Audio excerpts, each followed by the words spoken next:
Son, your ego's writing checks that you can't cash. That's a famous line out of the original Top Gun movie, which takes me back to 1975 and when I learned all about ego the hard way. I was standing on the banks of the Colorado River in Parker, Arizona. An acquaintance that I knew pulled up in a Biesmeyer circle racer. Quite frankly, I was still 2 sheets to the wind from the night before, which I spent at Crazy Horse. He hopped out of his boat. Now, in case you don't know what a Biesmeyer is, it's an 18-foot boat. It's got 2 little bitty seats up front, and the rest of it is all engine. That boat is made to do 90 miles an hour, turn on a dime, and give you change. Bob said to me, "Come on, Kevin, I'll take you for a ride." I said, "Bob, I may still be a little drunk, but I'm not stupid. I'm not getting in that boat with you."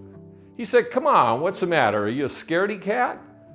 Get in the boat. You don't want to embarrass yourself, especially in front of all these nice ladies that you're standing around." So I got in the boat. A couple of the fellows I was with pushed us off the shore. Bob fired that boat up, and as we just pulled away from the shore, he jumped on the accelerator. I mean, he about put that thing through the bottom of the boat. We started to pick up speed, gain momentum. I think we were doing 80 at least, maybe 90 miles an hour when Bob grabbed the wheel like this. I grabbed the bottom of the seat with both hands, and as he twisted the wheel, the boat turned, no question. But what he didn't see was the big boat wake that we were about to hit. When we slammed into that wake, it launched the boat up in the air.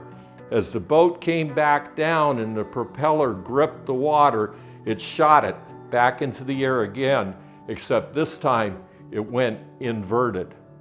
Bob fell out of the boat. But remember, I'm hanging on to the bottom of the seat, right? So I ride the boat back into the water, inverted. Now, honestly, all I remember is a lot of front pressure from the water and a lot of back pressure. And then I was free. So I opened my eyes and I could see light above. So I swam to the surface. As soon as I hit the surface, a skier dropped off. He said, "I saw the whole thing. I'm a paramedic. Don't move. I'm afraid you've got back and neck injuries." Another boat came alongside. They lifted me up. They put me on the deck. And the next thing I knew, I was over at Roadrunner and they were loading me into an ambulance. Went down to Parker Hospital. Now, the net result of all that, I sliced my foot open as it hit the dash. I tore my back up going back across the carburetor of the engine, and the headers burned all the skin off of the back of my leg up to my buttocks. It wasn't pleasant, but it could have been a lot worse. And you're probably thinking, well, yeah, Bob's ego got in the way of him making a good decision. No. My ego got in the way. You see, I edged good judgment out. The minute Bob asked me to get in the boat, and I said, "I'm not getting in that thing with you," that was the correct and first answer. But then as he started to tease me, I let my ego get the better of me, and I got into the boat. Here's what I learned, and here's what I want you to try to do. The next time your first instinct is, "I don't think I'm going to do that," or "Yeah, I think I really need to do that," don't let your ego get in the way and cloud your good decision-making process.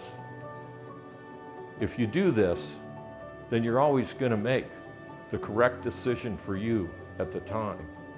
If you allow your ego to get in the way, then you're liable to be like me and end up in the back of an ambulance on the way to a hospital that you're not familiar with.